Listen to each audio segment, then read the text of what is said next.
अस्सलाम वालेकुम दोस्तों, आज तो आपको धमाकेदार ऑफर तोड़ना पिया। मेरे को पंजा बकरा है जरा पूरी लाट गिनती ना पंजा दी 18,000 का पुठा ही वे कला कला क्योंकि 1,500 उत्ते तले थी वेंदन। ये धमाकेदार लोग तो आपको नहीं कहते ना आदन अबलक बकरा है 40,000 का 50,000 का शंपो मार के धमाल करते थे। अबलक प्रिंट यही नहीं अबलक प्रिंट ठीक है ना। माशाल्लाह देखो वजन भी ज्यादा करेंगे कद भी ज्यादा क्योंकि सस्ते जानवर ने।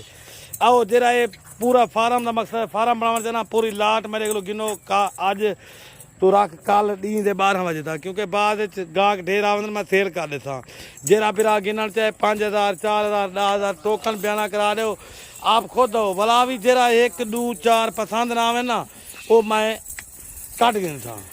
ऐब नोकसला मेरा खरा जानवर तुम्हारा माशाल्लाह। नंबर मेरा लेकिन 0346 58 10 419 पूरा रेवाड़ी है पंजा बकरा अबलक बीतल हर डिजाइन मक्खी चीने भी है माशाल्लाह ओरिजिनल चीज क्योंकि ठंडे ना थी वो लाइक शेयर भी ठोको क्योंकि तो चीज़ा दिखेना मैं सच्चा यह चीज तुदा 30-35 गिने वाले तो मैं धमाकेदार ऑफर दी 18,000 दी सस्ता क्योंकि जरा एक दू गिनती वो क्यों 1,500 उत्ते तले थी थी ज्यादा फर्क कहीं नहीं 1,500 का जरा पूरा रेवड़ गिनती 18,000 के हिसाब से पंजा बकरा जल्दी जल्दी खरीदारी करी लो क्योंकि ये एक ऑफर है धमाकेदार जल्दी जल्दी क्योंकि बाद वाला ना मिलती यही वे मेरा 24 घंटे का टाइम 24 घंटे बाद पीछे अरमानी थी तो हर कैडा की जानवर क्योंकि लाइक भी करो शेयर भी करो देखता बेटी धमाकेदार कुछ लाइक शेयर भी करेगा।